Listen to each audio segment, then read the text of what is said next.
탈출기와 거울보기 19번째 계약법전에 담긴 사랑의 지혜. 김영선 루시아 수녀. 신하의 계약의 체결은 탈출기 24장에서 이루어집니다. 우리는 신하의 계약의 조건이 되는 10계명과 계약법전의 내용을 보고 있습니다. 10계명에 이어 나오는 계약법전은 하느님의 음성을 직접 듣는 것을 두려워한 이스라엘 백성의 요청에 따라 하느님께서 모세에게 하신 말씀입니다. 계약법전이라는 제목은 계약의 책에서 나온 말로 이 책의 내용이 법이기 때문에 학자들이 그렇게 부른 것입니다. 모세는 이 죄악을 계약 예식 중에 백성에게 읽어줍니다.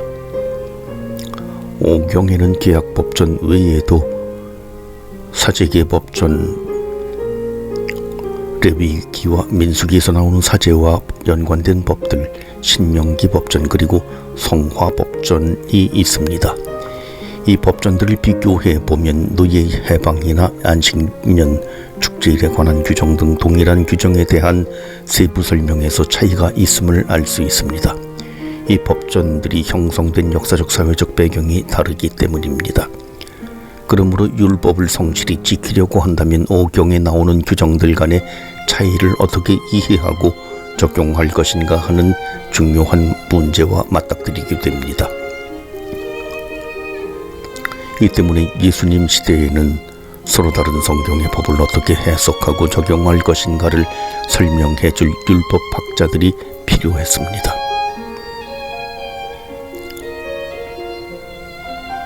비록 친절한 율법학자는 없지만 위대한 스승이신 성령의 도우심에 의지하여 신하의 계약의 조건이 되는 계약법전의 내용을 살펴보겠습니다. 우선 법전의 순서를 살펴보면 먼저 하느님과 이스라엘 백성 사이의 관계에 대해 다루는 우상 숭배와 제단에 관한 법이 언급되고 이어서 민법과 형법에 해당되는 일련의 규정들이 소개됩니다. 윤리적 종교적 권고 모음이 그 뒤를 따르고 이 법률 규정들을 지킬 때에 따라오는 보상과 경고를 언급하는 후문으로 법전은 종결됩니다. 그런데 이 법전은 완전하고 체계적인 법전은 아닙니다. 왜냐하면 법을 구체적으로 어떻게 적용할 것인지에 대한 설명도 없고 상거래나 결혼과 상속행정에 관한 법은 거의 포함되어 있지 않기 때문입니다.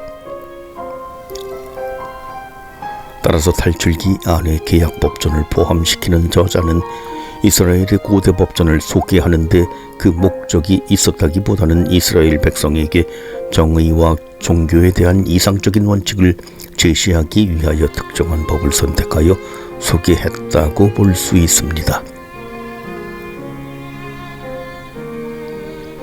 계약법전은 제단에 관한 법으로 시작됩니다. 계약법전뿐만 아니라 성화법과 신명기 법전 모두 예배와 예배 장소에 대한 법으로 시작됩니다.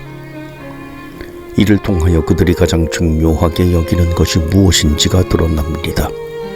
탈출기 20장 24, 25절은 흙이나 다듬지 않은 돌로 제단을 쌓되 주님의 이름을 기억하여 예배하려는 곳이라면 어디든지 제단을 쌓을 수 있다고 규정합니다.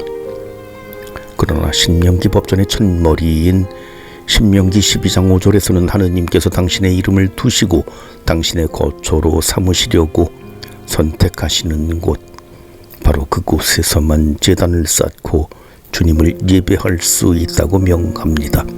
따라서 제단을 쌓을 때 충돌하는 이 두 법 중 어느 규정을 따라야 하는지 묻지 않을 수 없습니다.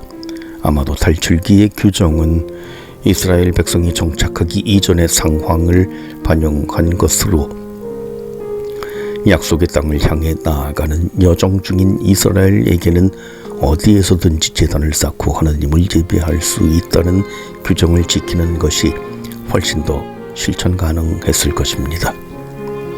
이와 같이 이스라엘이 처한 사회 역사적 상황에 따라 그들의 삶을 규정하는 법규도 변화될 수 있습니다. 그러므로 성경의 법은 그것이 무엇을 어떻게 규정하고 있는지도 알아야 하지만 근본적으로 그 법이 무엇을 말하고자 하는지를 파악하는 것이 더 중요합니다.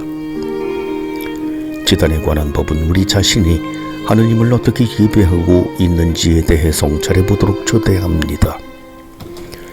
제단에 관한 법 규정이 말하고 있듯이 이스라엘 백성은 하느님을 예배하되 공동체 안에서 그리고 정해진 규정 안에서 하였습니다. 이것은 그들의 예배가 율법주의적인 성격이 강하다는 것을 말하는 것이 아닙니다. 하느님을 예배한다는 것은 나의 욕구와 필요를 내 삶의 중심에 두는 것이 아니라 하느님을 중심에 두는 것을 의미합니다.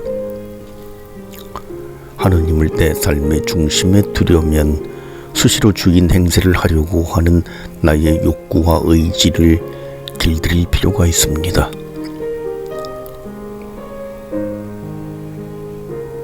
이어지는 법은 노예 해방에 관한 법으로 히브리인이 종이 되었을 경우에 7째 해에는 해방시켜주라는 규정입니다. 이 법이 여자 노예에게는 동등하게 적용되지 않는다는 한계를 가지고 있지만 그럼에도 불구하고 그 법의 취지는 묵상해 볼 만합니다.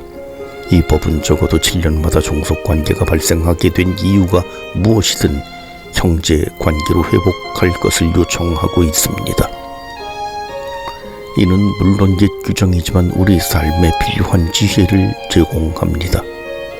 만약 우리가 적어도 7년마다 어긋난 인간관계를 다시 회복하려는 노력을 기울인다면 우리가 사는 세상은 조금 더 살맛나는 세상이 될 것입니다. 이어지는 법 규정들, 특히 탈출기 21장 12절부터 23절 19에 언급된 법 규정들도 내 삶에 적용할 수 있는 부분이 있는지 찾아보고 있다면 그것을 어떻게 적용해 볼 수 있는지 묵상해 보시기 바랍니다. 그러면 법 뒤에 감춰진 사랑의 지혜를 만나게 될 것입니다.